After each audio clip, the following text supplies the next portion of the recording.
폴란드 전역이 발칵 뒤집혔습니다. 지금 폴란드 바르샤바 중심에는 한국 문화 열풍으로 난리가 났다고 하는데요. 학교, 거리, 쇼핑몰, 가정까지 폴란드 전체를 뒤덮은 놀라운 변화의 바람이 불고 있다고 합니다. 그리고 그 현장을 직접 목격한 폴란드의 한 기자는 이 현상을 믿을 수 없다며 큰 충격에 빠졌다고 하는데요. 대체 무슨 일이 벌어진 걸까요? 저는 폴란드 바르샤바의 신문사에서 문화부 기자로 일하고 있는 소피라고 합니다. 저는 항상 유럽의 역사와 문화에 대한 기사를 써왔습니다. 제가 다녔던 학교에서는 이탈리아의 아름다운 그림들, 프랑스의 로맨틱한 도시들, 그리고 독일의 놀라운 건물들에 대해 가르쳤습니다. 제 할머니는 제가 자라는 동안 항상 같은 말씀을 하셨어요. 소피, 우리는 유럽인이야. 폴란드는 세계에서 가장 좋은 문화를 가지고 있단다. 저는 그 말을 완전히 믿었습니다. 솔직히 말하면 저는 아시아 지역에 대해 별로 관심이 없었어요. 중국과 일본에 대해서는 조금 알고 있었지만 한국이요? 한국은 제게는 그저 지도 위의 작은 점에 불과했습니다. 학교에서 한국에 대해 기억하는 것이라고는 전쟁,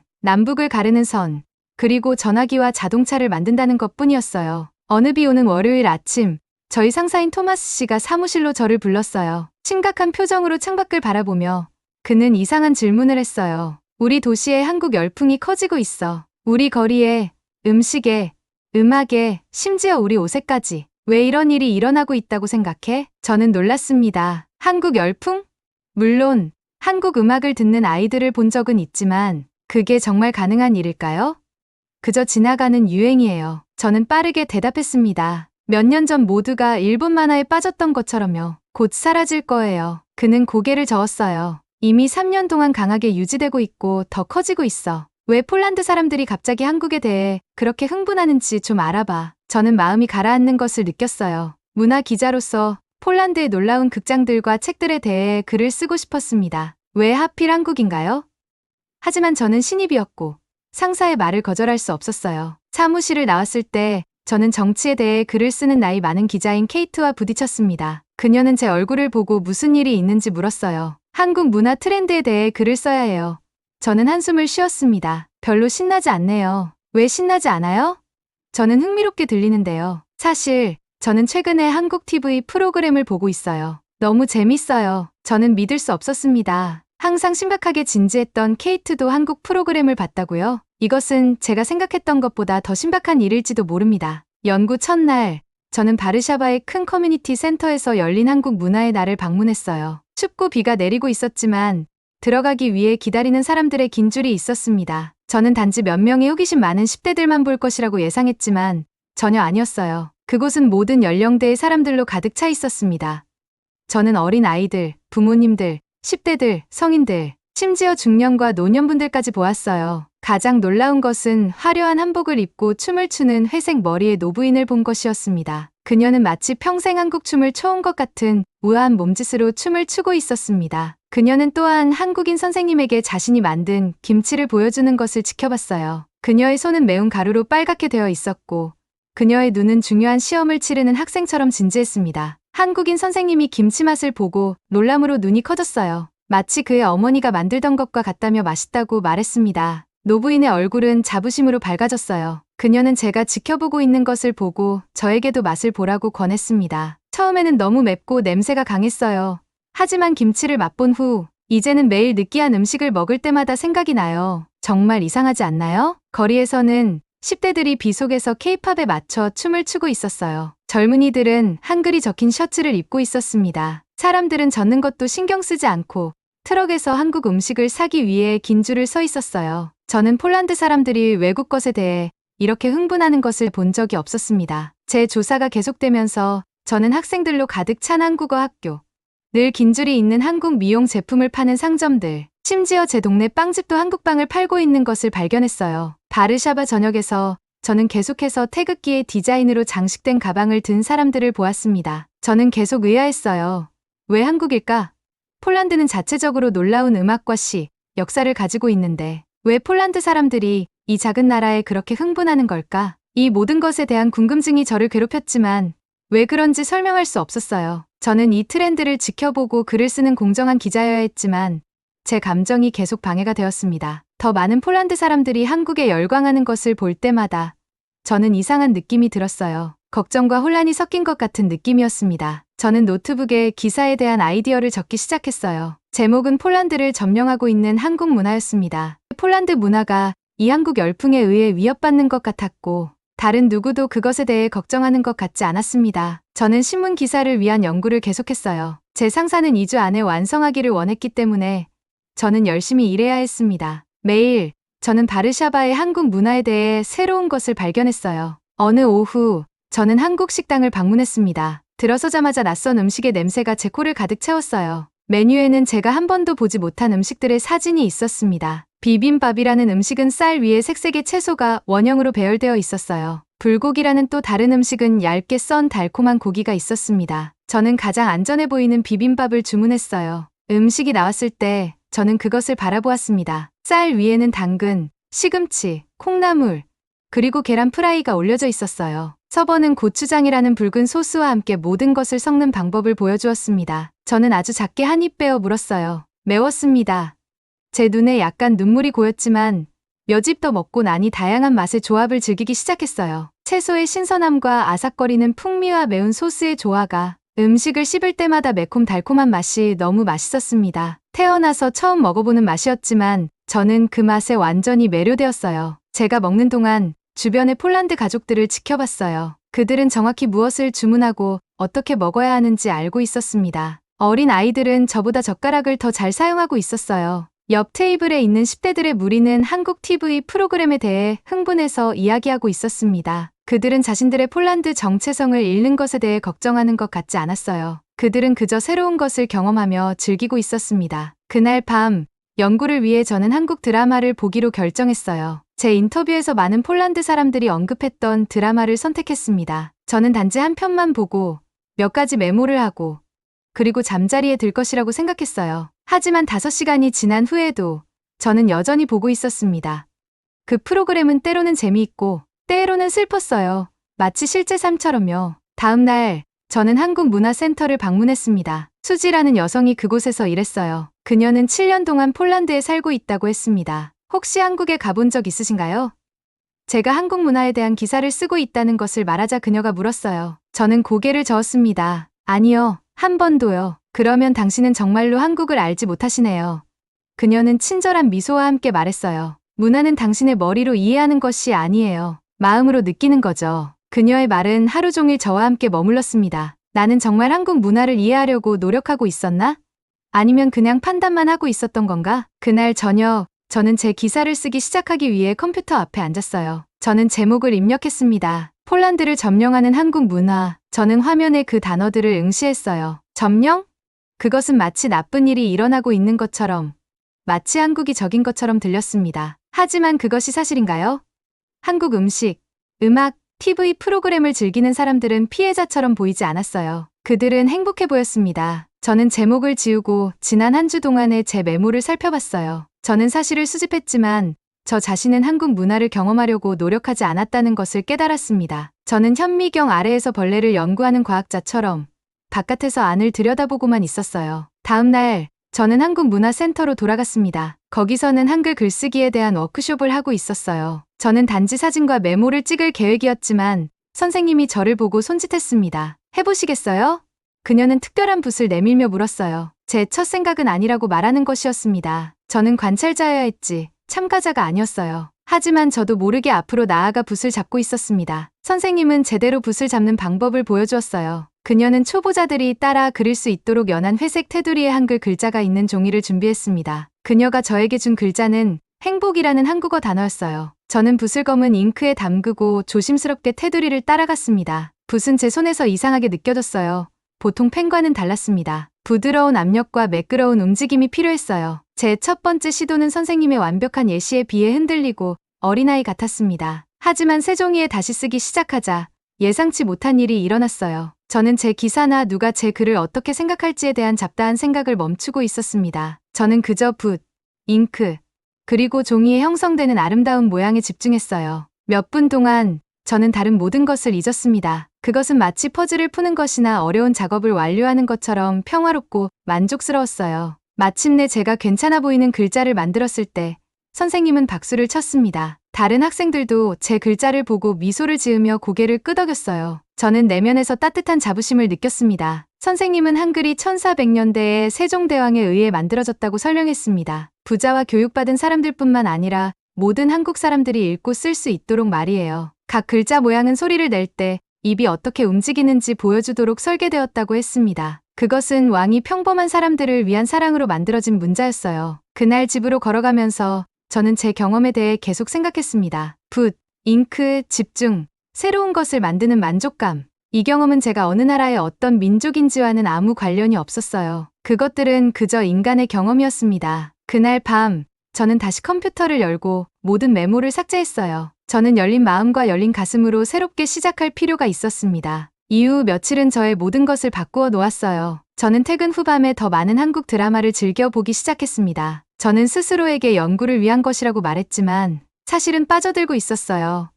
그러던 중 한국의 과거에 관한 역사 드라마를 발견했습니다. 그 드라마는 한국이 조선이라고 불렸던 수백 년 전의 이야기였습니다. 의상은 밝은 색상과 흐르는 소매로 아름다웠습니다. 궁전들은 곡선 지붕과 나무 들보에 화려한 그림들이 있었어요. 하지만 그것은 단지 보기에 예쁜 것만이 아니었습니다. 이야기는 사람들이 어떻게 함께 힘든 시간을 지내왔는지 보여주었어요. 가족들은 서로를 보호했습니다. 친구들은 약속을 지켰어요. 지도자들은 어려울 때조차도 옳은 일을 하려고 노력했습니다. 저는 중요한 것을 깨닫기 시작했어요. 이 드라마 속 한국 사람들은 폴란드 역사에서 우리가 겪었던 많은 같은 문제들의 공통점을 발견했습니다. 우리 두 나라 모두 때때로 우리를 통제하려 했던 강력한 이웃 국가들 사이에 끼어 있었어요. 우리 두 나라 모두 우리의 언어와 문화를 지키기 위해 싸워야 했습니다. 전쟁과 어려운 시간을 겪었지만 미래에 대한 희망으로 계속 나아갔어요. 이 드라마는 진짜 한국 역사에 대해 호기심을 갖게 했습니다. 저는 온라인에서 한국의 현대 역사에 관한 다큐멘터리를 찾았어요. 그 영상은 저를 놀라게 했습니다. 35년 동안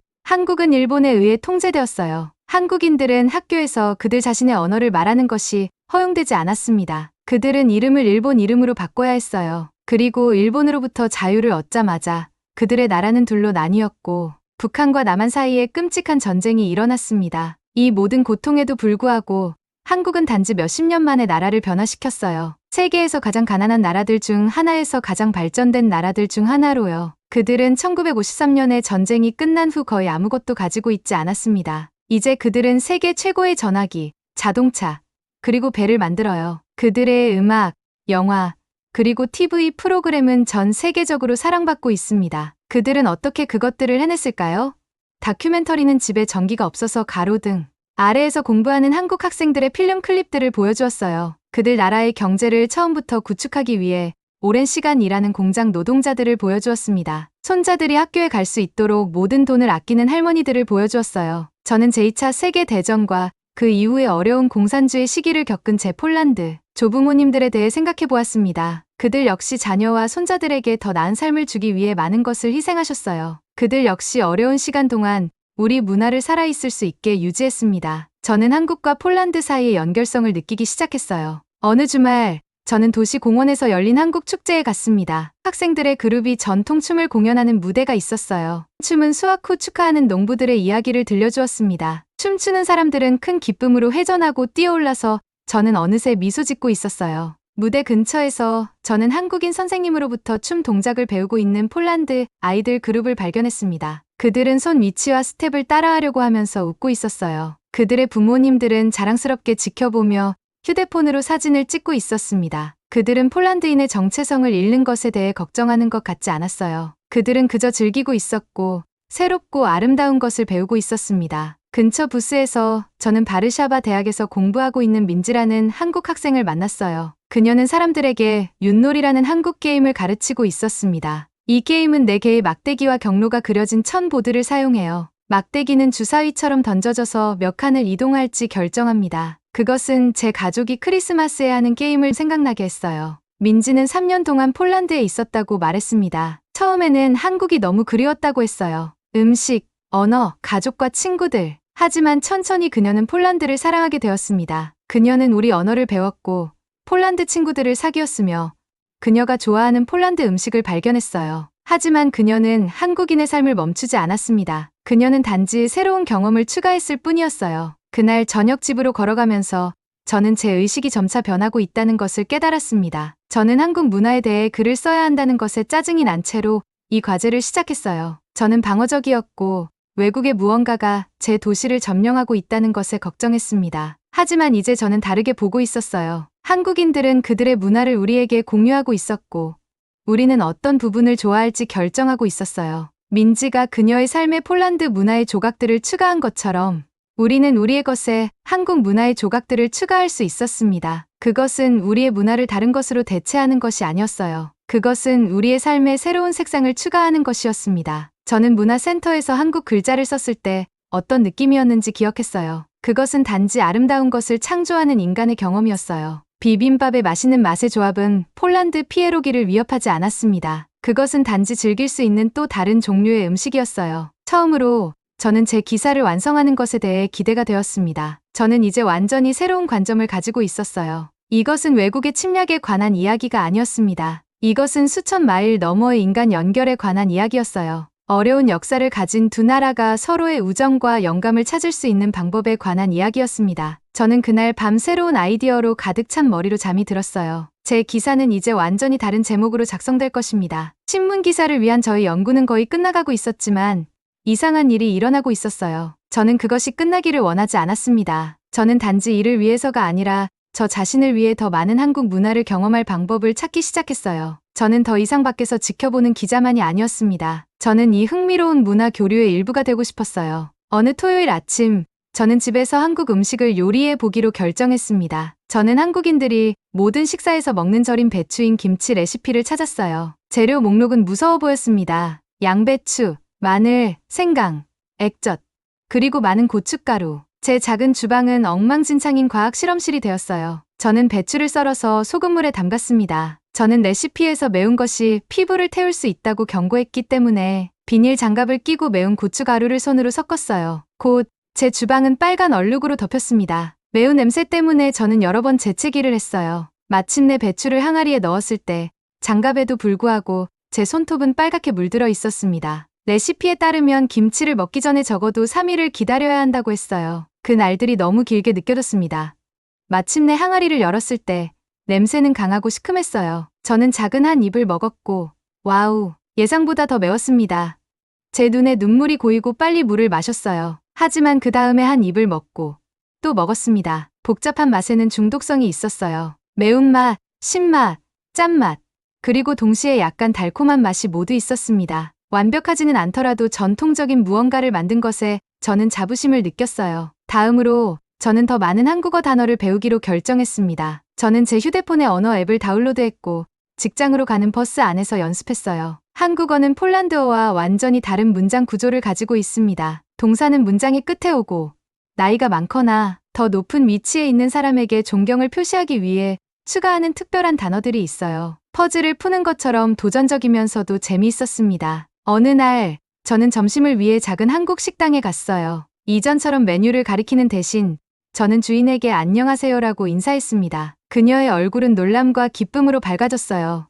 우리는 한국어, 폴란드어, 그리고 손짓을 섞어 간단한 대화를 나눴습니다. 음식이 나왔을 때 저는 한 입 먹고 맛있어요라고 말했어요. 주인은 두 손을 마주치며 진심으로 기뻐 보였습니다. 제 이런 작은 노력이 따뜻한 연결을 만들어냈어요. 제 신문사 상사는 저의 변화를 알아차렸습니다. 그는 제가 일에 대해 더 활기차고 열정적으로 보인다고 말했어요. 저는 그에게 제 기사가 잘 진행되고 있지만 원래 계획했던 것과는 매우 다를 것이라고 말했습니다. 이상한 외국 트렌드에 대해 쓰는 대신 저는 폴란드와 한국 사이에 세워지고 있는 아름다운 문화적 다리에 관해 쓰고 있었어요. 저는 모든 곳에서 연결점을 보기 시작했습니다. 폴란드 빵집은 안에 김치가 들어간 특별한 빵을 만들었어요. 우리 두 음식 문화의 완벽한 조합이었습니다. 음악 학교는 학생들이 폴란드 악기로 전통 한국 노래를 배울 수 있는 수업을 제공했어요. 한 패션 디자이너는 화려한 한국 패턴과 전통적인 폴란드 자수 스타일을 결합한 옷을 만들었습니다. 어느 저녁, 저는 커피숍에서 열린 작은 콘서트에 갔어요. 바르샤바에 살고 있는 한국 가수가 한국어와 폴란드어로 노래를 불렀습니다. 그녀의 목소리는 아름다웠고 비록 제가 모든 한국어 가사를 이해할 수는 없었지만 저는 그 안에 담긴 감정을 느낄 수 있었어요. 그녀가 한국어 억양으로 폴란드 노래를 불렀을 때 마법 같은 일이 일어났습니다. 어린 시절부터 알고 있던 익숙한 노래들이 마치 처음 듣는 것처럼 신선하고 새롭게 들렸어요. 콘서트 후 저는 그곳에 있던 몇몇 폴란드 사람들과 이야기를 나눴습니다. 한 여성은 한국 역사 드라마가 그녀의 할머니가 폴란드의 과거에 대해 들려주곤 했던 이야기를 생각나게 해서 보기 시작했다고 말했어요. 한 대학생은 한국 팝 음악이 외롭고 슬플 때 어떻게 그를 도왔는지 설명했습니다. 중년의 한 남성은 한국 영화가 어떻게 자신의 작은 사업을 시작하도록 영감을 주었는지 공유했어요. 이 사람들 중 누구도 그들의 폴란드 정체성을 포기하지 않았습니다. 그들은 그들의 삶의 새로운 색, 맛, 그리고 소리를 더하고 있었어요. 그들은 세계 각지의 문화와 연결함으로써 성장하고 있었습니다. 그날 밤 집에서 저는 인터뷰 메모로 가득 찬 제 노트북을 보았어요. 저는 이 과제를 시작했을 때 얼마나 방어적이었는지 기억했습니다. 저는 제 친숙한 세계를 침략하는 외국의 무언가를 두려워했었어요. 이제 저는 그 두려움이 얼마나 어리석었는지 깨달았습니다. 문화는 한쪽이 이기고 한쪽이 지는 전투가 아니에요. 그것은 양쪽이 아이디어를 공유하고 그로 인해 더 풍요로워지는 대화와 더 비슷합니다. 저는 컴퓨터를 열고 새로운 에너지와 목적으로 제 기사를 쓰기 시작했어요. 이제 제 머리가 아니라 마음에서 글을 쓰고 있었기 때문에 글이 쉽게 써졌습니다. 저는 제 기사의 제목을 폴란드에 피어난 작은 한국이라고 하기로 결정했어요. 한국 문화는 폴란드 안에서 자라는 아름다운 문화와 색, 그리고 생명을 가져오는 것을 목격했기 때문입니다. 밤늦게까지 글을 쓰면서 저 역시 변했다는 것을 깨달았어요. 저는 제 마음속에 다시는 닫히지 않을 문을 열었습니다. 세상은 갑자기 더 크고 더 흥미롭고 제가 전에는 결코 상상하지 못했던 가능성으로 가득해 보였어요. 제 기사가 신문에 실린 날은 제 인생에서 가장 흥미진진한 날 중 하나였어요. 저는 일찍 일어나 구석 가게로 달려가 신문을 한 부 샀습니다. 폴란드에 피어난 작은 한국이라는 제목 옆에 제 이름을 보니 심장이 더 빨리 뛰었어요. 그날 아침 제 상사는 저를 사무실로 불렀습니다. 저는 그가 제 기사가 너무 개인적이거나 그가 요구한 것이 아니라고 나무랄까 걱정하며 긴장한 채로 들어갔어요. 하지만 그의 얼굴을 보았을 때 저는 모든 것이 괜찮다는 것을 알았습니다. 그는 미소 짓고 있었고 그의 책상 위에는 제 기사가 펼쳐져 있었어요. 이것은 훌륭한 작품이에요. 소피. 그가 저에게 말했습니다. 당신은 정말 여기서 특별한 무언가를 포착했어요. 모든 단어에서 당신의 마음을 느낄 수 있어요. 저는 제 얼굴이 빨개지는 것을 느꼈지만 너무 행복했어요. 제 기사는 단지 한국 문화가 폴란드에 오는 것에 관한 것이 아니었습니다. 그것은 사람들이 새로운 경험에 마음을 열 때 어떻게 성장하고 변화할 수 있는지에 관한 것이었어요. 그것은 서로 다른 문화가 만나 서로에게서 배울 때 일어나는 아름다움에 관한 것이었습니다. 다음 며칠 동안 놀라운 일이 일어났어요. 사람들이 제 기사에 대해 저에게 연락하기 시작했습니다. 지역 라디오 방송국은 저를 인터뷰하고 싶어 했어요. 한 고등학교 선생님은 제가 그녀의 학생들에게 와서 이야기해 줄 수 있는지 물었습니다. 한국문화센터는 제 사려 깊은 보도에 감사하기 위해 저를 특별한 저녁 식사에 초대했어요. 가장 감동적인 것은 일반 사람들로부터 온 이메일과 메시지였습니다. 한 노년의 폴란드 여성은 제 기사가 그녀에게 손자들과 함께 한국 요리를 시도하도록 영감을 주었다고 썼어요. 바르샤바에서 공부하는 한국 학생은 우리 도시에서 그를 더 환영받게 해준 것에 감사했습니다. 한 10대 소녀는 제가 설명한 아름다운 문자 때문에 한국어를 배우기 시작했다고 공유했어요. 가장 놀라운 초대는 폴란드 국영 텔레비전에서 왔습니다. 그들은 폴란드와 한국 사이에 성장하는 우정에 관한 특별 프로그램을 만들고 있었고, 그들은 제가 그것의 일부가 되기를 원했어요. 저는 전에 TV에 나온 적이 없었고, 몹시 긴장했습니다. 만약 제가 어리석은 말을 하면 어떻게 될까요? 만약 제가 말할 것을 잊어버리면 어떻게 될까요? 하지만 저는 그런 놀라운 기회를 거절할 수 없었어요. TV 녹화 당일, 메이크업 아티스트가 카메라를 위해 저를 준비시키는 동안 제 손이 떨렸습니다. 밝은 조명은 저를 땀을 흘리게 했어요. 하지만 진행자가 왜 한국 문화가 폴란드 사람들에게 그렇게 매력적인지 물었을 때 저는 제 긴장을 잊었습니다. 저는 제가 발견한 아름다운 균형에 대해 마음으로부터 말했어요. 저는 한국에 대해 배우는 것이 어떻게 폴란드를 더 감사하게 만들었는지 이야기했습니다. 한국인의 눈을 통해 저는 제 자신의 문화를 새로운 빛으로 보았어요. 제가 당연하게 여겼던 민요들이 갑자기 소중하게 느껴졌습니다. 제가 평생 축하해온 폴란드 휴일들이 이제 더 의미 있게 느껴졌어요. 밖을 바라봄으로써 저는 실제로 제 자신의 뿌리와 다시 연결되었습니다. TV쇼가 방영된 후 제 작은 아파트는 제가 받은 모든 우편물을 담기에는 너무 작아졌어요. 너무 많은 사람들이 그들 자신의 문화적 발견, 이야기를 공유했습니다. 한 폴란드 사업가는 한국의 직업 윤리에 대해 배우는 것이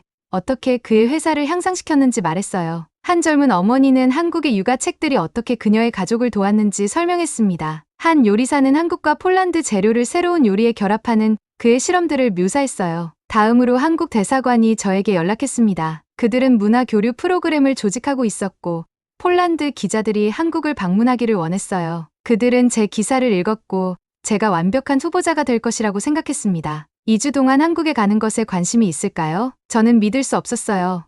몇 달 전만 해도 한국은 저에게 지도 위의 먼 점이었고 제가 거의 아무것도 알지 못했던 곳이었습니다. 저는 즉시 네라고 말했습니다. 그리고 나서 저는 여행에 가져갈 작은 노트북을 사러 쇼핑을 갔어요. 저는 전통적인 한국 디자인을 연상시키는 표지가 있는 아름다운 것을 찾았습니다. 저는 제 기사를 위해 했던 것처럼 관찰로 채울 것입니다. 하지만 이번에는 저는 안을 들여다보는 외부인이 아닐 것입니다. 저는 제가 관심을 갖게 된 장소를 방문하는 한국의 친구가 될 것입니다. 여행 전날 밤, 저는 조심스럽게 제 여행 가방을 쌌습니다. 저는 제가 만날 한국 사람들을 위한 작은 선물들을 포함시켰어요. 폴란드 초콜릿, 영어로 번역된 폴란드 시집, 그리고 전통적인 폴란드 디자인이 있는 수제 책갈피들. 저는 그들이 그들의 것을 공유한 것처럼 제 문화를 공유하고 싶었습니다. 그날 밤잠이 들면서 저는 제 상사가 처음 그 과제를 주었을 때부터 얼마나 많은 것이 변했는지 생각했어요. 저는 의심으로 시작해서 경이로움으로 끝냈습니다. 저는 제 마음속에 있는지도 몰랐던 벽들을 뚫었어요. 저는 세상이 제가 상상했던 것보다 훨씬 더 크고 아름답다는 것을 발견했습니다. 한국 문화와 함께한 저의 여정은 이제 막 시작되었고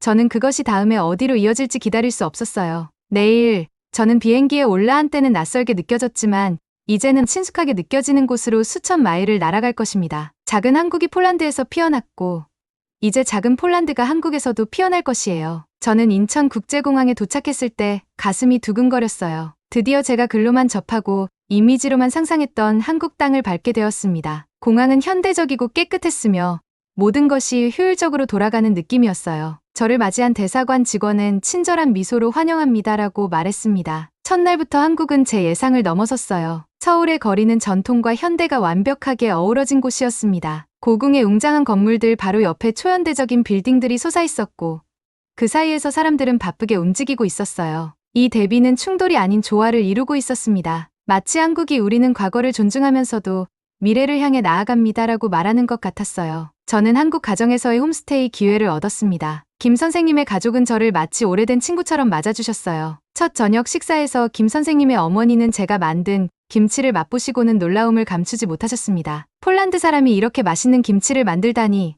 그분의 칭찬에 저는 뿌듯함을 느꼈어요. 그리고 저희 서툰 한국어에도 가족들은 진심으로 기뻐해 주었습니다. 한국에서의 2주 동안 저는 매일이 새로운 발견의 연속이었어요. 북촌 한옥마을에서 전통 가옥의 지혜로운 설계에 감탄했고 남산타워에서 바라본 서울의 야경에 숨이 멎을 것 같았습니다. 부산의 해변에서는 바다의 푸른 물결이 제 마음을 씻어주는 듯했어요. 전주에서 맛본 비빔밥은 제가 폴란드에서 먹었던 것보다 훨씬 깊은 맛을 가지고 있었습니다. 가장 감동적이었던 순간은 DMZ 방문이었어요. 분단의 아픔을 품고 있으면서도 평화를 향한 희망을 잃지 않는 한국인들의 강인함에 저는 깊은 존경심을 느꼈습니다. 이것은 폴란드의 역사와 묘하게 닮아 있었어요. 우리 두 나라 모두 외부 세력에 의해 고통받았지만 문화와 정신을 잃지 않고 다시 일어섰습니다. 그 순간 저는 두 나라 사이의 영혼적 연결을 느꼈어요. 한국의 교육열도 저를 놀라게 했습니다. 한 고등학교를 방문했을 때 학생들의 열정과 집중력은 정말 인상적이었어요. 그들은 미래를 위해 열심히 공부하면서도 K-팝과 게임을 즐기는 균형 있는 모습을 보여주었습니다. 저는 그들에게 폴란드에 대해 이야기해 주었고 그들은 진지하게 경청했어요. 한 학생이 폴란드어로 안녕하세요라고 말했을 때 저는 감동의 눈물을 참을 수 없었습니다. 저는 또한 한국의 기술력에 감탄했어요. 삼성혁신 박물관을 방문했을 때 한국이 얼마나 짧은 시간 내에 세계적인 기술 강국이 되었는지 실감할 수 있었습니다. 전쟁의 폐허에서 일어나 불과 몇십 년 만에 이룬 성취는 진정한 기적이었어요. 이런 발전 뒤에는 교육과 근면함, 그리고 더 나은 미래를 위한 비전이 있었습니다. 한국 음식은 저의 입맛을 완전히 사로잡았어요. 매일 새로운 음식을 시도했습니다. 떡볶이의 매콤달콤함, 삼겹살의 풍부한 맛, 순두부찌개의 부드러움, 그리고 불고기의 깊은 맛까지. 모든 음식이 저에게는 새로운 경험이었어요. 김 선생님의 어머니는 제게 몇 가지 한국 요리법을 가르쳐 주셨고 저는 그것을 폴란드에 돌아가 제 가족들에게 선보일 것을 기대했습니다. 비행기에 오르면서 저는 창밖으로 서울의 마지막 모습을 바라봤습니다. 저는 더 이상 외부인이 아니었어요. 제 마음 한구석에는 이제 작은 한국이 자리 잡았고 제 영혼은 이 경험으로 더욱 풍요로워졌습니다. 저는 이 여정을 통해 단순히 다른 문화를 배운 것이 아니라 인간으로서 성장했어요. 폴란드로 돌아가는 비행기 안에서 저는 새 노트북을 펼쳐 글을 쓰기 시작했습니다. 한국은 저에게 세상을 새로운 눈으로 보는 법을 가르쳐 주었어요. 한국은 저에게 차이점이 우리를 나누는 것이 아니라 우리를 더 풍요롭게 한다는 것을 보여주었습니다. 오늘의 사연은 여기까지입니다. 끝까지 시청해주셔서 감사합니다. 1초 만에 클릭할 수 있는 구독과 좋아요는 저에게 너무 큰 힘이 됩니다. 감사합니다.